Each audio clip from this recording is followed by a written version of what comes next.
Hi, this is Nancy L.T. Hamilton. Welcome to my channel. I appreciate you showing up today. Always love a guest. Don't even have to clean the house. Anyway, here in my studio, we put the metal in metalsmithing. I don't know what that means, but we're going to go with it. Don't forget, while you're watching this video, to like and subscribe. And I talk more about that at the end, so I'm not talking anymore about it. Hope you learned something new today. Let's get going. I'll meet you at the bench. So you're making something, and all you've got left in your metal drawer or file is something that isn't square, but you need it to be square. Like for this piece here, I needed it square so that I could find center to cut out this little spot to fit this stone in, right? And this metal that I started with was completely unsquare, rough edges. I believe there was one good edge on here. Sometimes you don't even have that option of having one really good edge. So if you don't, I'm going to show you ways to square up your metal so that you can do something like this. It'll come in handy for a zillion different projects that you're working on when you need square. So here we go. You'll need a square. And if you do have one good edge, which I believe is this edge here, you can put that down here. Another way is you can check to see that there's no light coming from underneath this. And as you can see, if I push this up against the edge, we have a very uneven gap. If you do not have one edge, let's say they all look like this, then you need to pull out your files.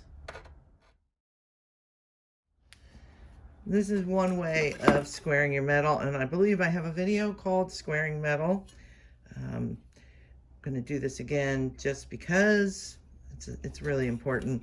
So you can use two different cuts. These are really large files. This is a mill bastard file, and this one is a double cut, so it's really rough. But you would drag this down until all your edges had the same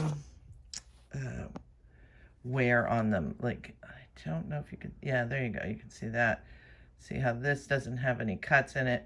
I would have to file this down until all the edges look like this. And when I put it onto my square, I don't see light coming through the bottom. It sits flushly on this bottom plate here. Another method to get good edges if you've got really funky edges is to take your flush side, wherever that may be, line it up on your square like this. And I use the Sharpie ultrafine retractables. Love them. And draw a line like that, that's square, and then you can saw this, but because sawing leaves a rough edge and you're not always this machine perfect, you'll have to file it afterwards to fully square it up again. So once you've got that done, then at least you know that you have two good edges, and you'll of course check on here that that is in fact true, and I'll show you that. Favorite bench tools is the Peppy 6-inch precision shear. It cuts really square metal. Let me pull back and show you here. There's a bar here that you can change to different angles. If you're going to just do regular 90 degrees, make sure you line it up on this line that they have here correctly and tighten it down so it doesn't move during the process. So we're looking down into the shear. This part right here, this right here, that's the cutting surface, the blade. So when I push my metal in, if it's square on this side, I can go ahead and use this as a guide. Push the metal up against it, and then I line up where's my line? Line up my line right with the edge of the cutting blade. If it's not fully square, then you have to kind of fool around with lining this up with the blade itself. If you don't have a precision shear, you can use something like this open throat. I've got some real funky edges here. Fortunately, I have one flat flush edge. It's hard to do in the air. So make my mark. And I just want to show you the difference in the shear. What happens here is trying to line this up. Let's see if we can get a little closer. Is really difficult because you're guesstimating where this is. So I'm trying, as I pull down on the shear, I'm adjusting the metal ever so slightly to try to get a straight line. And then what I end up with is little bends on the edge here. This is really, I don't know if you can see it. Let's see. See that curl there on the end? So that will have to be hammered flat, and this will have to be filed too because it's really pretty rough. Another option, you can use shears like this. This one I tend to scratch big sheets of metal on, but you want to keep the bottom of the blade flat against the metal. And then, oh, these are dull. I can't even use them. They're so dull. You can use French shop shears too. Same thing, keep the bottom flush up against the metal and slide it along. But already I can tell I'm not right. Oh. So this piece that I cut off is really curled. And as you can hopefully see, let's zoom in again.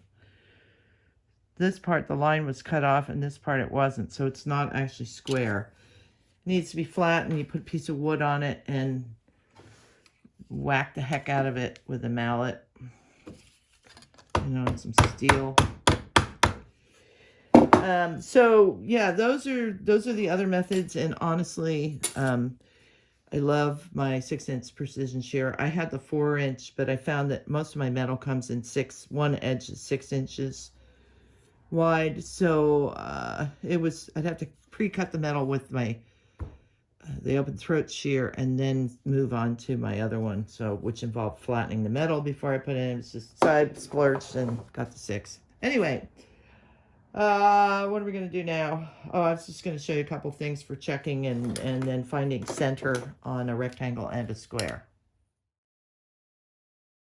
So if you need to find center like I do with this piece, I'm cutting this circle out, dropping this down into that circle and then putting a back plate on it because it doesn't sit right here. So I'm adding a little extra width to make this all level. So I needed this to be dead center on my piece. So I'm going to show you how to do that. And rectangles are slightly different because of the lines, and you'll see that in a second. So to find this center and to also check to make sure that your pieces are truly even, you obviously can use your square to do that. I like to also measure from corner to corner like this and ensure that both the numbers from both directions are exactly the same. That's definitely a great way to do it, because if they are, you know that you're square. With the square metal, I draw a line from corner to corner, pulling it back just a hair so that I can account for the thickness of my Sharpie. I'm hoping this is right. I'm not looking very closely because I will have my head in the picture and you won't be able to see a dang thing. So there, this spot right here is your center. And the really cool thing about using templates is that you can use the lines that are already on here. With this, I'm going to make because of the thickness of the pen, I want the template to be slightly larger, and I will saw out inside my lines and file with a half round up to the line so that I have an accurate fit. And I check often. So see these lines here, blah, blah, blah. There's usually 4 of them. And usually you can do this also with a square template. I line these lines up on my lines, and I double check visually that I see them as straight as well as seeing the lines. Like, to me, that looks like it's bigger over here and smaller over here, and that could have something to do with the fact that I didn't take great care in lining up my corners. It's really worth it to spend the extra time to make things perfect, or as perfect as we humans can do. So now we've got our circle, and so I would saw up to this edge here with my saw. On the rectangle, you've got a different scenario because of the shape. Once again, you check your squareness by measuring from corner to corner again. But in this case, you want to draw a different set of lines. These are much sharper angles, and they don't match the 90 degrees of the template. They end up like this. And if you lay a template on top of that, what happens is you can only use 2 lines. See, these 2 are kind of floating in the air. So you have to draw a cross shape. So let's say you've measured both sides. You do the same with this end, find half, blah, blah, blah. And then you can use your square again to make straight lines wherever they're supposed to go. Then you'll have your cross lines here to be able to line your template up on and ensure that everything is as centered as it can be. Exciting. Other methods for doing this. You can always use your dividers or your digital calipers. These can be set to whatever half. Let's pretend it's 32. Actually, I'm going to go 25. Trying to get this exact too is lots of fun.